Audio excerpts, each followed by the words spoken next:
Hi guys and welcome back to the channel Deepak Yadav Education. Welcome to the Daily Hindu News and Editorial Analysis of 31st of March 2024. तो guys आज है तारीख 31 मार्च 2024 और है Sunday. देखेंगे आज के द हिंदू कंप्लीट न्यूज़पेपर को एनालाइज करेंगे। बट लेक्चर में आगे बढ़ने से पहले अगर आपको इस लेक्चर का पीडीएफ चाहिए तो क्या करना है, सबसे पहले डाउनलोड करना है टेलीग्राम, देन उसके बाद जाके सर्च बॉक्स में टाइप करना Deepak Yadav education UPSC.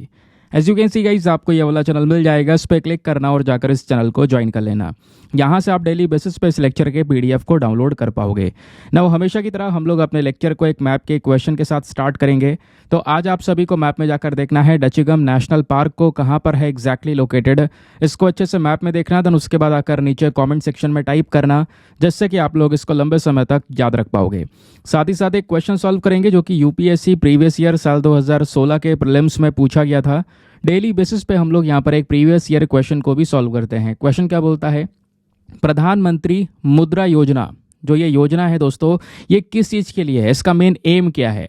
Option number A, bringing the small entrepreneurs into formal financial system, या option number B, providing loans to poor farmers for cultivating particular crops, या option number C, providing pensions to old and destitute persons, या फिर option number D, funding the voluntary organisations involved in the promotion of skill development and employment generation. तो इसका सही answer सभी को नीचे comment section में देना है। एटलीस्ट सभी को इसमें पार्टिसिपेट करना है, जैसा मैं आप लोगों से डेली बेसिस पे बोलता हूँ। बाय द वे, इसका जो करेक्ट आंसर है वो मैं आपको टेलीग्राम पर प्रोवाइड करवा दूंगा, वहाँ से भी आप लोग इसको चेकआउट कर सकते हो। और अगर वहाँ पर आंसर नहीं मिलता है तो भी कोई परेशान होने की ज़रूरत नहीं है, क्योंकि वीडियो के लास्ट में इसके करेक्ट आंसर का डिस्कशन हम लोग करेंगे। तो चलो शुभ आरंभ करते हैं और चलते हैं सबसे पहले थंबनेल वाले इंपॉर्टेंट आर्टिकल की तरफ। दोस्तों पहले तो मैं आप लोगों से माफ़ी चाहूँगा, आज जो वीडियो है वो बहुत ही ज़्यादा लेट हो चुका है। अब लेट की कोई सीमा ही नहीं बची है, मुझे खुद भी पता है यार। मतलब ये जो मैं रिकॉर्ड कर रहा हूँ ना, यहाँ पे इस समय 1:40 हो रहा है, तो अभी इसको अपलोड करते करते लगभग 2:30 बज जाएगा, 3 बजे तक वीडियो अपलोड होगा। तो मैं माफ़ी चाहता हूँ। बट मेरी हेल्थ कल रात से सही नहीं थी, बहुत तेज़ फीवर था, सर में दर्द हो रहा था, तो थोड़ा सा यहाँ पर रेस्ट किया है। उसके बाद थोड़ा सा हिम्मत करके यहाँ पर इस वीडियो को रिकॉर्ड कर रहा हूँ, ठीक है। तो प्लीज़ आप लोगों ने अगर यहाँ पे अपने शेड्यूल के अंदर बदलाव कर लिया था तो सही है, लेकिन अगर अपना शेड्यूल नहीं चेंज किया था, काफ़ी सारे लोग दिल से वेट करते रहते हैं कि इस वीडियो कब आएगा। कई सारे लोग मेरे पास में, बहुत सारे मैसेजेस ऑलरेडी मैं रिसीव कर चुका हूँ। आप लोगों का जो ये प्यार है दोस्तों इस चैनल को लेकर, वो ही मुझे इतना ज़्यादा मोटिवेशन देता है, चाहे कैसा भी सिचुएशन हो जाए, कि मुझे वीडियो रिकॉर्ड करना ही है। इतने सारे मैसेजेस मैंने रिसीव किए हैं कि बाद में मैंने खुद हिम्मत जुटा के मैंने सोचा चलो यार एक बार वीडियो रिकॉर्ड कर ही लेते हैं। भले ही थोड़े से आर्टिकल डिस्कस करेंगे लेकिन काम हो जाएगा। तो दोस्तों आज के अपने द हिंदू अखबार में कुछ इंपॉर्टेंट न्यूज़ आर्टिकल्स हैं, एग्ज़ाम के लिए रेलिवेंट भी हैं, तो उसको हम देखेंगे। जैसे आज के अखबार में अगर आप पेज नंबर 1 देखोगे तो ये टॉपिक आपको मिलेगा, जिसके ऊपर हमने आज का थंबनेल भी बनाया है। बात हो रही है न्यूज़ क्लिक के बारे में। जैसे अलग अलग आपको न्यूज़ पोर्टल्स देखने को मिलते हैं ना, वैसे एक न्यूज़ पोर्टल है न्यूज़ क्लिक नाम का। तो इनके ऊपर पिछले साल अक्टूबर 2023 से ही प्रॉब्लम्स चलती हुई नज़र आ रही हैं। तो दोस्तों यहाँ पे न्यूज़ क्लिक के ऊपर इल्ज़ाम यह है कि इन्होंने चाइना से फंडिंग लेके और चाइना का प्रोपेगेंडा ये देश में फैला रहे हैं, देश में अनस्टेबिलिटी को क्रिएट करने की कोशिश कर रहे हैं। तो अभी न्यूज़ क्लिक के ऊपर में यूएपीए का केस भी हो चुका है, अनलॉफुल एक्टिविटीज़ प्रिवेंशन एक्ट का। तो चाइना के पैसे से देश में अस्थिरता फैलाने का पूरा ये इशू है, जिसके बारे में हम बात करेंगे। तो आज के पेज नंबर 1 पर अखबार में मेंशन्ड है। बात हो रही है कि दिल्ली पुलिस ने कल के दिन अभी न्यूज़ क्लिक पोर्टल के अगेंस्ट में पूरी एक चार्जशीट तैयार कर ली है। और इसके जो न्यूज़ क्लिक के फाउंडर हैं प्रबीर पुरकेस्था, तो यहाँ पे इनका फ़ोटो भी आपको देखने को मिल जाएगा। ये है वो न्यूज़ क्लिक के फाउंडर, इनको अभी अरेस्ट किया हुआ है और लंबे समय से अरेस्ट हैं, अक्टूबर 2023 से ही। अभी क्या होता है, यूएपीए के तहत भी इनको लॉन्च कर लिया गया है। तो सबसे मेन पॉइंट जो हमारे एग्जामिनेशन के लिए है वो है यूएपीए। आखिरकार क्या है ये अनलॉफुल एक्टिविटीज़ प्रिवेंशन एक्ट। दोस्तों इसके बारे में डिटेल से जानना ज़रूरी है, क्योंकि बार बार ये न्यूज़ में आ रहा है। तो जैसे मैंने बोला कि क्योंकि इस न्यूज़ क्लिक के ऊपर एलिगेशंस है कि भाई इन्होंने यहाँ पर चाइनीज़ कंपनी से काफ़ी सारा पैसा रिसीव किया है ताकि चाइनीज़ प्रोपेगेंडा ये देश में फैला सकें। तो इस इल्ज़ाम को देखते हुए इनके ऊपर कार्रवाई चल रही है। काफ़ी सारी जो चार्जशीट्स हैं वो भी यहाँ पर रेडी की जा रही है।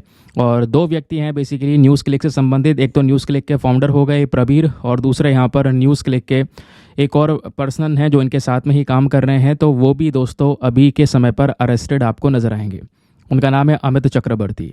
अब होता यहाँ पर यह है दोस्तों, जैसे मैंने बोला 3 अक्टूबर 2023 में ही यहाँ पर ये पूरा का पूरा मामला चर्चाओं में आ चुका था, लेकिन फाइनली अब यूएपीए की वजह से ये मामला फिर से न्यूज़ में आ चुका है। तो एग्ज़ाम के पॉइंट ऑफ व्यू से आपने जो ध्यान रखना है वो यूएपीए के बारे में पढ़ना होगा।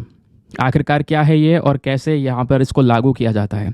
तो नाम इसका आपसे पता चल रहा है, अनलॉफुल एक्टिविटीज़ प्रिवेंशन एक्ट, यानी जितने भी यहाँ पर गैर कानूनी काम होते हैं उसको रोकने के लिए यहाँ पर ये नियम है, जिसको हिंदी में गैर कानूनी गतिविधियाँ रोकथाम अधिनियम के नाम से हम जानते हैं।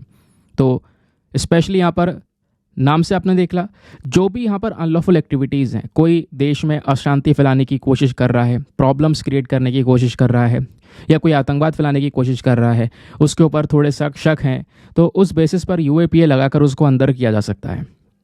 और दोस्तों इस वाले लॉ को लाया गया था 1967 में। तो इसका मेन ऑब्जेक्टिव है जितनी भी अनलॉफुल एक्टिविटीज़ हैं, कोई एक इंडिविजुअल कर रहा है या कोई एक ग्रुप कर रहा है, ग्रुप जैसे आपने अभी न्यूज़ क्लिक का नाम सुना, पूरा ग्रुप है ये, कोई एक व्यक्ति भी अगर पकड़ा जाता है तो उसके ऊपर भी यूएपीए लगाया जा सकता है। यूएपीए लगाने के पीछे का रीज़न आतंकवाद को रोकना, अपने देश के अंदर में सिक्योरिटी को मेंटेन करना, शांति को बनाए रखना, अपने देश की सॉवरेनिटी इंटीग्रिटी को खतरे से बचाना, ये मेन पर्पज़ है यूएपीए का। इसमें कौन कौन सी एक्टिविटीज़ को इंक्लूड किया गया है, तो मान लो कोई व्यक्ति है जो सपोर्ट कर रहा है टेररिस्ट्स को या उनको असिस्ट कर रहा है, तो उस पर्टिकुलर केस को इंक्लूड किया जा सकता है। या फिर कोई टेररिज्म में फंडिंग कर रहा है, या कोई देश के खिलाफ में एंटी नेशनल सेंटिमेंट्स को फैला रहा है लोगों में, तो उसको भी यहाँ पर अरेस्ट किया जा सकता है। या दूसरी और भी कोई अनलॉफुल एक्टिविटीज़ जो हमारे देश के खिलाफ हों, वो सब दोस्तों यूएपीए के तहत चार्ज की जा सकती है। नाउ सवाल यह है कि अब यूएपीए एक्ट में इसके प्रावधान क्या है, इंपॉर्टेंट की प्रोविजंस क्या हैं। तो सबसे पहला प्रोविज़न आता है इसकी एप्लीकेबिलिटी, यानी जो ये पूरा कानून है ये अप्लाई होता है इंडिया के अंदर। तो कहोगे इंडिया का लॉ है तो इंडिया के अंदर तो होगा, नहीं, इसमें एक चीज़ ये है दोस्तों, ये इंडिया के बाहर भी अगर कोई ऐसा ऑफेंस होता है तो इस लॉ को यहाँ पर उस पर इम्प्लीमेंट कर सकते हैं। तो कहने का मतलब है यूएपीए के तहत बोथ, यानी दोनों इंडियन सिटीजन्स और फॉरेन नेशनल्स दोनों को यहाँ पर चार्जेस फेस करने पड़ सकते हैं। दूसरा जो प्रोविजंस है वो है यहाँ पर केंद्र सरकार के पास में मैक्सिमम पावर्स होती है। सेंट्रल गवर्नमेंट के पास में ही ये पावर है कि वो यहाँ पर कह सकते हो कि कोई ऑर्गेनाइजेशन होता है, मान लो कोई संगठन है, उसको आतंकवादी घोषित कर सकती है इस यूएपीए के तहत। तो ये पावर सेंट्रल गवर्नमेंट के पास में। किसी के ऊपर पेनल्टीज़ यहाँ पर चार्ज करनी है, कोई ग्रुप यहाँ पर किसी दूसरी गलत एक्टिविटीज़ में इन्वॉल्व है तो उस पर पेनल्टीज़ वगैरह चार्ज करना, तो दोस्तों ये सारी पावर्स हमारी सेंट्रल गवर्नमेंट के पास में है। फिर बात आती है चार्जशीट रेडी करने की। तो इस यूएपीए के तहत जो पूरी इन्वेस्टिगेशन एजेंसी होती है वो एक चार्जशीट फाइल करती है मैक्सिमम 180 डेज़ में। यानी मान लो किसी व्यक्ति को अरेस्ट करा गया यूएपीए के तहत, तो 180 दिन के अंदर ये पूरी चार्जशीट तैयार करनी होगी, सारी डिटेल, सारी इन्वेस्टिगेशंस यहाँ पर उसमें मेंशन करनी होंगी। ठीक है।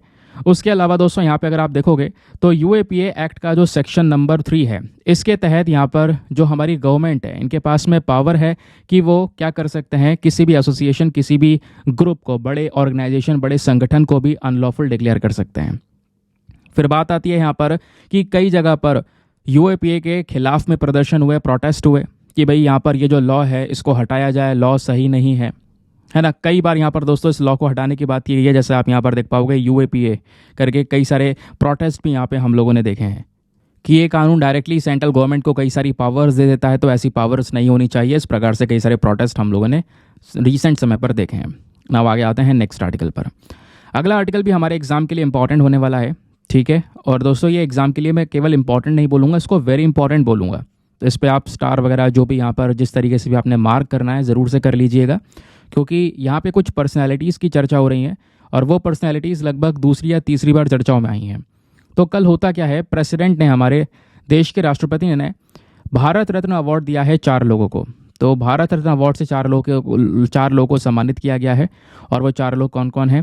पहले हमारे former prime minister PV Narasimha Rao ji, दूसरे हैं चौधरी चरण सिंह जी, तीसरे आपको देखने को मिलेंगे फॉर्मर बिहार के चीफ मिनिस्टर कर्पूरी ठाकुर जी, और चौथा बहुत इंपॉर्टेंट है, वो है एक एग्रोनॉमिस्ट जिनका नाम है डॉक्टर MS स्वामीनाथन। एग्रीकल्चर या फिर जो ग्रीन रेवोल्यूशन है दोस्तों यहाँ पर, उसमें एक बहुत अहम रोल था इनका।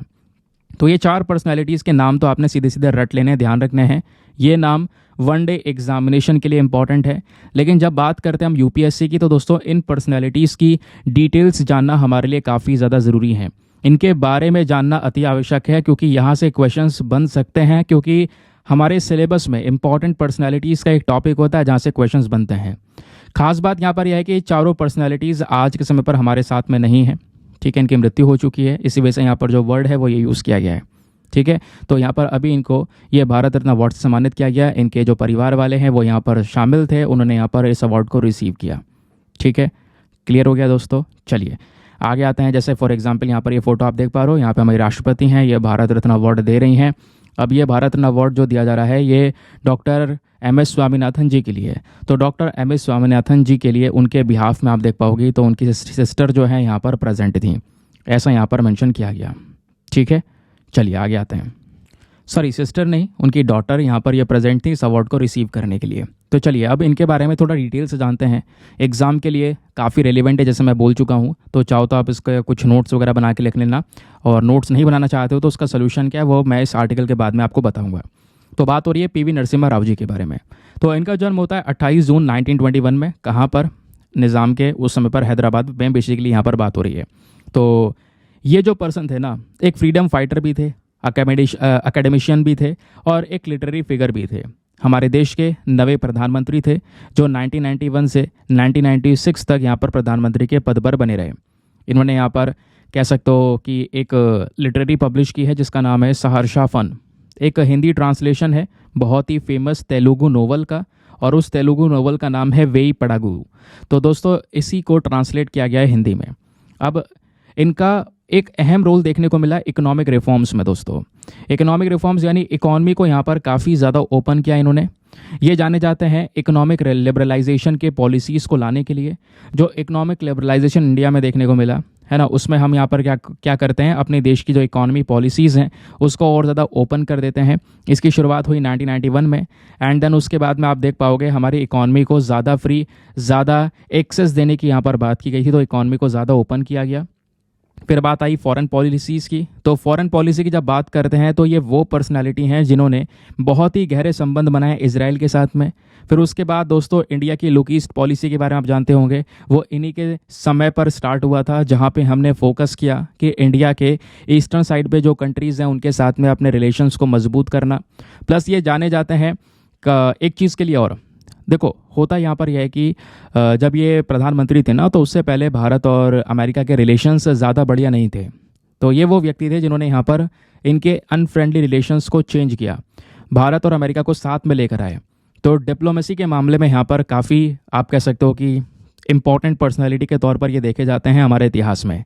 फिर बात आती है कॉन्स्टिट्यूशनल रिफॉर्म्स की। तो हमारे संशोधन हुए संविधान के अंदर में, तो स्पेशली 73rd और 74th, ये दोनों ही जो अमेंडमेंट्स हैं बहुत इंपॉर्टेंट अमेंडमेंट्स रहे हमारे कॉन्स्टिट्यूशन में। तो ये इन्हीं के समय पर हुए थे जब ये प्रधानमंत्री हुआ करते थे। तो इनके लिए कुछ इंपॉर्टेंट बातें, फैक्ट्स मैंने आपके सामने रख दिए। अब जो दूसरी पर्सनैलिटी हैं वो हैं एम एस स्वामीनाथन जी। इनको ग्रीन रिवॉल्यूशन का जनक भी कहा जाता है, father of the green revolution. अब इनके बारे में जानते हैं। अब जो आगे एम एस लगाए, यहाँ पे पूरा नाम है मोंकोम्ब संबशिवन स्वामीनाथन। तो एक बहुत लेजेंडरी एग्रीकल्चरल साइंटिस्ट थे ये। अब एग्रीकल्चर सेक्टर में इनकी एक बहुत बड़ी दिलचस्पी, और उस दिलचस्पी को इन्होंने इंडिया के लिए एक बहुत बड़े सक्सेस के लिए कंट्रीब्यूट किया। अब बात यहाँ पर यह है कि अभी इनकी जो डेथ है वो लास्ट ईयर हुई है सितंबर 28 में। तब इनकी जो एज है वो 98 के आसपास थी। जैसे मैंने बोला इनका जो कंट्रीब्यूशन है, इनका जो योगदान है हमारे देश के एग्रीकल्चर सेक्टर में वो बहुत ज़्यादा है। आज यहाँ पे जब बात करते हैं ग्रीन रिवॉल्यूशन की, गेहूं की यहाँ पर पैदावार इतनी ज़्यादा की गई, वो सब इनकी वजह से हो पाया।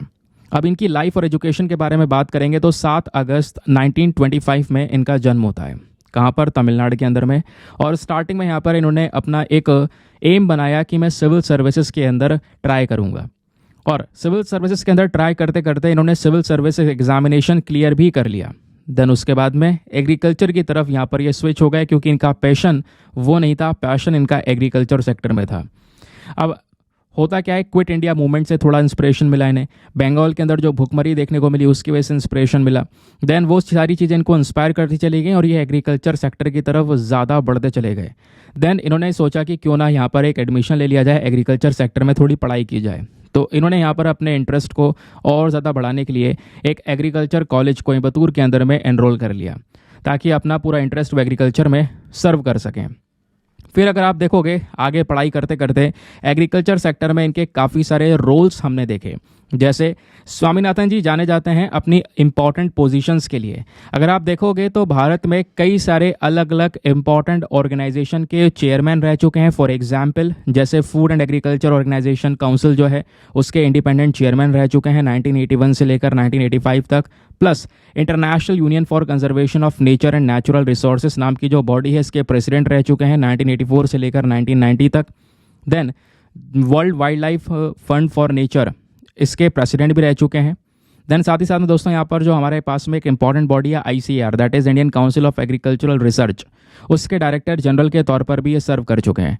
तो ये कुछ इंपॉर्टेंट पोजीशंस को होल्ड कर चुके हैं, इसके बारे में जानकारी दी गई। बाकी जब बात करते हैं हम लोग ग्रीन रेवोल्यूशन के बारे में, तो स्वामीनाथन जी का जो मिशन था वो ये था कि भारत का जो पूरा एग्रीकल्चर सेक्टर है, पूरे कृषि क्षेत्र के अंदर में एक बड़ा बदलाव किया जाए। और इसके लिए यहाँ पर ये क्या करके लाए, इन्होंने अलग अलग प्रकार की फसलों की जो वैरायटीज़ है उसको भारत के एग्रीकल्चर सेक्टर में इंट्रोड्यूस किया। जो सिंचाई करने का तरीका है उस सिंचाई करने की नई नई फैसिलिटीज़ को इम्प्रूव किया। जो खाद हम इस्तेमाल करते हैं अपने खेतों के अंदर में फसल के बढ़िया उत्पादन के लिए, उस फर्टिलाइज़र को प्रमोट किया इन्होंने। प्लस इंडिया में जो वीट प्रोडक्शन है दोस्तों वो तेज़ी से फिर बढ़ने लगा। मैं आपको बताऊं 1947 और 1964 दोनों के बीच का अगर डिफ्रेंसिएशन अगर आप देखोगे तो 17 मिलियन टन से दोस्तों यहाँ पर बढ़ोतरी होती है। 1947 में 6 मिलियन टन केवल गेहूं का उत्पादन किया था भारत ने, जबकि कह सकते हो 1964 के समय तक यहाँ पर ये 17 मिलियन टन तक हो चुका था। तो जो ग्रीन रेवोल्यूशन है इसने इंडिया की जो फूड सिक्योरिटी है, हर एक व्यक्ति तक खाना पहुंच सके दोस्तों, इस पूरे कॉन्सेप्ट को और मजबूत किया। प्लस भारत पहले बहुत सारा जो अनाज है वो अलग अलग देश से इंपोर्ट किया कर रहा था, तो वो इंपोर्ट के जो डिपेंडेंसी है, निर्भरता थी अलग अलग देशों के ऊपर में, उस निर्भरता को कम किया गया। फिर बात आती है यहाँ पर ये जो स्वामीनाथन जी हैं इनका कंट्रीब्यूशन स्पेशली ग्रीन रिवॉल्यूशन में किस तरीके का था, ये ज़रा ये जानते हैं। वैसे तो उनका कंट्रीब्यूशन काफ़ी सारा है, अभी हमने पढ़ा। ग्रीन रिवॉल्यूशन में क्या कंट्रीब्यूशन है ज़रा वो भी जान लेते हैं। तो ये वो पर्सनालिटी थे जिन्होंने काम किया फसलों की वैरायटीज़ के ऊपर में, केवल एक फसल नहीं, स्पेशली गेहूं और चावल दोनों को यहाँ पर उगाने के ऊपर इन्होंने एक स्पेशल फोकस किया। प्लस कुछ और वीट की वैरायटीज़ यहाँ पर इन्होंने लॉन्च की। प्लस नॉर्मल बार्लो के साथ में इन्होंने कोलैबोरेशन किया। कुछ और जो कह सकते हो कि जो गेहूं की वैरायटीज़ है वो लेकर आए, ड्वार्फ गेहूं की वैरायटी लेकर आए, और इसकी वजह से गेहूं के अंदर में क्रांति आई। गेहूं का बहुत तगड़ा तरीके से जो प्रोडक्शन है वो हम लोगों ने यहाँ पर देखा। स्वामीनाथन जी ने यहाँ पर क्या करा, ग्रीन रिवॉल्यूशन के समय पर जो बहुत बड़ी बड़ी चुनौतियाँ थी, चैलेंजेस थे, उनको भी रिकग्नाइज़ किया और ये समझा कि हम इन चैलेंजेस से कैसे लड़ सकते हैं। प्लस जो लगातार ग्राउंड वाटर निकाला जा रहा था, पानी निकाला जा रहा था ज़मीन के अंदर से, उसका जो ओवर एक्सप्लॉइटेशन हो रहा था, उस ओवर एक्सप्लॉइटेशन को भी यहाँ पर कंट्रोल करने के ऊपर में एक स्पेशल फोकस किया। उसका रिस्क यहाँ पर सबको समझाया कि भैया ये भी एक बहुत बड़ा रिस्क है हमारे एग्रीकल्चर सेक्टर से रिलेटेड। फिर बात आती है यहाँ पर फार्मर्स के लिए। तो दोस्तों नेशनल कमीशन ऑन फार्मर्स 2004 से लेकर 2006 तक इस पर्टिकुलर कमीशन के ये हेड रहे और इन्होंने हमेशा से किसानों के वेलफेयर के लिए, उनके कल्याण के लिए काम किया। प्लस साथ ही साथ में ये बताया जाता है इन्होंने मिनिमम सपोर्ट प्राइस भी रिकमेंड किया था। जो आज MSP की बात होती है ना, तो जो एग्रीकल्चर के अंदर जो प्रोडक्शन है उस पर MSP को रेकमेंड करने वाले यहाँ पर ये पर्सनैलिटी बने। इन्होंने बोला कि भाई जो भी यहाँ पर किसान खर्च कर रहा है अपने खेती बाड़ी में, जो कॉस्ट लगा रहा है प्रोड्यूस करने में, उसका एक अच्छा खासा अमाउंट एटलीस्ट 50% तो यहाँ पर मिलना चाहिए। फिर बात आती है अवार्ड्स एंड रिकग्निशन की। तो यही सब कंट्रीब्यूशन की वजह से कई सारे दोस्तों अवार्ड से यहाँ पर इनको सम्मानित किया गया। जैसे स्वामीनाथन जी यहाँ पे अगर आप देखोगे तो इनको first World Food Prize laureate से सम्मानित किया 1987 में। क्यों? क्योंकि इंडिया में वीट और राइस प्रोडक्शन में इनका योगदान काफ़ी बड़ा था। प्लस इनको पद्म भूषण, पद्म विभूषण, नाउ अब यहाँ पर भारत रत्न से भी सम्मानित किया गया है। ठीक है, ये ध्यान रखिएगा, इंपॉर्टेंट है। और यहीं पर एक मेंस का क्वेश्चन भी है, चाहो तो आप अटेम्प्ट करो कि कैसे India, how was India benefited from the contribution of doctor Swaminathan in the field of agriculture. ठीक है, तो भारत को किस तरीके से डॉक्टर स्वामीनाथन का जो योगदान था एग्रीकल्चर फील्ड में, उससे क्या क्या फ़ायदे हुए। एक और पर्सनालिटी जिनको अभी रिसेंटली ये भारत रत्न मिला है, इनके बारे में भी जानना हमारे लिए काफ़ी ज़्यादा ज़रूरी है, हम छोड़ नहीं सकते बिल्कुल भी, और वो हैं चौधरी चरण सिंह जी। इनका जन्म होता है 1902 में, स्पेशली उत्तर प्रदेश के मेरठ डिस्ट्रिक्ट के अंदर एक जगह है नूरपुर, वहाँ पे।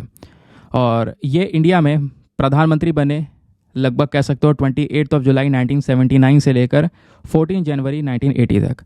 तो उस समय तक यहाँ पर इन्होंने प्राइम मिनिस्टर के पद पर सर्व किया। और बोला यहाँ पर जाता है ये 5वें प्रधानमंत्री थे भारत में। इनका जो जन्म हुआ था वो 23 दिसंबर 1902 में हुआ था और मृत्यु जो हुई थी वो 29 मई 1987 में हुई थी। फार्मर्स के एक बहुत बड़े लीडर्स के तौर पर यहाँ पर इनको देखा जाता है। इनका जो बर्थडे होता है दोस्तों हर साल उसको हम किसान दिवस के नाम से सेलिब्रेट करते हैं। 1938 के अंदर में इन्होंने एक एग्रीकल्चर प्रोड्यूस मार्केट बिल को भी यहाँ पर इंट्रोड्यूस किया था ताकि जो हमारे फार्मर्स हैं, जो हमारे किसान हैं, उनको बचाया जा सके, उनका जो हित है उसकी सुरक्षा की जा सके। कई सारे बीच का जो बिचौलिया होते हैं ना, जो ट्रेडर्स होते हैं, वो लूट लेते थे उनको। तो फार्मर्स के हित के लिए दोस्तों यहाँ पर ये बिल लेकर आते हैं ये। प्लस जो ज़मींदारी सिस्टम चलता था उस ज़मींदारी सिस्टम को यहाँ पर इन्होंने पूरी तरह से हटाया यूपी में, क्योंकि ज़मींदारी सिस्टम के तहत यहाँ पर फार्मर्स को पूरी तरह से कर्ज़ों तहत दबा दिया जाता था। फिर कई सारी और बहुत सारी जो किताबें हैं दोस्तों वो यहाँ पर ये लेकर आते हैं, उन किताबों को लिखते हैं, ऐसा यहाँ पर बोला जाता है। और आज के समय पर आपको पता होगा एक इंटरनेशनल एयरपोर्ट है लखनऊ के अंदर में, वो इन्हीं के नाम पर है, चौधरी चरण सिंह इंटरनेशनल एयरपोर्ट। इतना ही नहीं, यूनिवर्सिटी भी है चौधरी चरण सिंह यूनिवर्सिटी मेरठ के अंदर में, वो भी दोस्तों यहाँ पे इन्हीं के नाम के ऊपर रखी गई है। और जैसे मैंने बोला कई सारी बुक्स यहाँ पर ये लिख चुके हैं, जैसे abolition of zamindari, cooperative farming, X-rayed, then उसके बाद India's poverty and its solution, then peasant proprietorship और land to the workers, then prevention of division of holdings below a certain minimum. तो इस तरह की कई सारी बुक्स हैं, पैम्पलेट्स हैं, जिसको यहाँ पर ये ऑलरेडी ला चुके हैं। अब फाइनली बात कर लेते हैं भारत रत्न के बारे में, क्योंकि हर एक चीज़ के बारे में डिस्कशन किया। अब इन सभी लोगों को सम्मानित तो भारत रत्न से किया गया है ना, तो भारत रत्न क्या है ज़रा इसके बारे में भी जान लेते हैं। तो दोस्तों एक हाईएस्ट सिविलियन अवार्ड है हमारे देश का, और स्पेशली वो व्यक्ति जिनका एक बहुत एक्सेप्शनल परफॉर्मेंस रहा है ना, उन्हीं को यहाँ पर इस अवार्ड से सम्मानित किया जाता है। अब भारत रत्न आपको ध्यान रखना होगा, हमारे संविधान में आर्टिकल 18 के अंदर में किसी टाइटल के तौर पर कवर नहीं किया गया है, ठीक है। जैसे टाइटल आप ऐसा हमेशा सही नहीं लगाओगे भारत रत्न अवार्ड ही, समझ गए। फिर ऐसे यहाँ पर अगर आप देखोगे तो ये जो अवार्ड है ना, ये काफ़ी सारे अवार्ड से अलग है। जैसे भारत रत्न अवार्ड की जब बात करते हैं तो भारत रत्न देने के लिए जो रिकमेंडेशंस होती हैं वो हमारे प्रधानमंत्री करते हैं, हमारे प्रेसिडेंट ऑफ इंडिया को। तब प्रेसिडेंट ऑफ इंडिया फाइनली यहाँ पर इस अवार्ड से सम्मानित करते हैं। जो बहुत सारे भारत रत्न अवार्ड्स ही हैं, ध्यान रखने, एक बात को ध्यान रखना दोस्तों, एक साल में मैक्सिमम आप 3 भारत रत्न अवार्ड्स दे सकते हो, ठीक है। अब यहाँ पर अगर आप देखोगे तो कई सारे नाम आपको नजर आएंगे भारत रत्न अवार्ड्स के। क्लियर, आगे आते हैं। नाउ दोस्तों आगे बढ़ने से पहले एक इंपॉर्टेंट इन्फॉर्मेशन, अगर आप लोग हमारे पेड ग्रुप्स को ज्वाइन करना चाहते हो, आपके पास में एक बढ़िया मौका है इसको ज्वाइन करने का। यहाँ पर आपको डेली बेसिस पे करंट नोट्स के पीडीएफ वगैरह प्रोवाइड करवाए जाते हैं। फॉर एग्जांपल जैसे अभी हमने देखे आर्टिकल जो हमने पढ़े हैं अभी न्यूज़पेपर के, उस आर्टिकल का जो पीछे का बैकग्राउंड डेटा है, जो प्रॉपर नोट्स दोस्तों, वो सारी चीज़ें कंपाइल करके आपको इस पीडीएफ में दी जाती हैं, ठीक है। ये पीडीएफ प्रिंटेबल फॉर्म में होता है, चाहो तो आप इसका प्रिंट आउट वगैरह निकलवा सकते हो। और दूसरी बात, एक बात और है कि इस ग्रुप में सारा कंटेंट आपका सिक्योर रहता है ना। तो सारे पीडीएफ्स आपके पड़े रहेंगे, डेट वाइज पड़े रहेंगे, तो स्टोरेज का कोई दिक्कत नहीं आएगा। किसी भी तारीख का पीडीएफ उठाओ, डाउनलोड करो, पढ़ो, डिलीट करो, अनलिमिटेड ऑप्शंस आपको मिल जाते हैं। ग्रुप को ज्वाइन करने का फी पेमेंट भी बहुत मिनिमम है, just 499 for the lifetime access, या जब तक आपका सिलेक्शन ना हो जाए तब तक आप 499 में इस ग्रुप को ज्वाइन करके रख सकते हैं। बाकी दोस्तों मेक श्योर क्या कीजिएगा, वीडियो पे जो लाइक का बटन है उसको प्रेस कर दिया करो यार। अच्छा एक बात और, ग्रुप को ज्वाइन करने के लिए क्या करना है, व्हाट्सएप पर जाना, यहाँ पर आपको एक नंबर दिया गया है 8534873368। इस नंबर पर मैसेज कर देना कि हाँ I want to join this group. वहाँ पे आपको रिप्लाई मिलेगा, पेमेंट का प्रोसेस दिया जाएगा, और पेमेंट के प्रोसेस से ज़्यादा इंपॉर्टेंट डेमो वीडियो का लिंक मिलेगा, जिसको आप चेक कर सकते हो, देख सकते हो आपको किस तरीके से फ़ायदे होंगे। अपने आप को सेटिस्फाई करने के बाद में जाकर ये इन्वेस्टमेंट कर सकते हैं। यार मैं सही से बोल भी नहीं पा रहा हूँ आज के लेक्चर में। बाकी दोस्तों आज का डिस्कशन बस खाली इतना ही है, ज़्यादा कुछ नहीं है। आप भी अखबार उठाओगे तो आपको इन दोनों आर्टिकल के अलावा कुछ ज़्यादा काम की चीज़ मिलेगी नहीं, ठीक है। बाकी यार मुझे लगता है थोड़ा पैटर्न मुझे चेंज करने पड़ेंगे। रीज़न ये है कि यार आपको पता होगा पिछले कुछ समय से वीडियो बीच बीच में जल्दी आ जा रहा था। जैसे कल सुबह 5 बजे अपलोड हो गया, फिर बीच बीच में अपलोड हो रहा था, क्योंकि तो वो जो वीडियो 5 बजे अपलोड हो पा रहा था या जल्दी अपलोड हो पा रहा था, उसके पीछे का रीज़न था ये मुझे पूरी रात जागना पड़ता था, पूरी रात।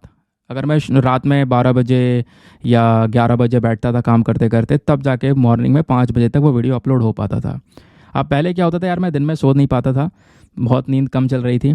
और अभी क्या हुआ, रात में जब थोड़ा बहुत सो लेता था वो रात का सिस्टम भी ख़त्म हो गया सोने का। तो अभी नींद नहीं हो पाती है बिल्कुल भी पूरी। कम से कम जब मौका मिल गया, जब नींद ज़्यादा आ रही है, भैया अब कुछ नहीं हो सकता, तो थोड़ी देर के लिए सो गए, आधे घंटे के लिए।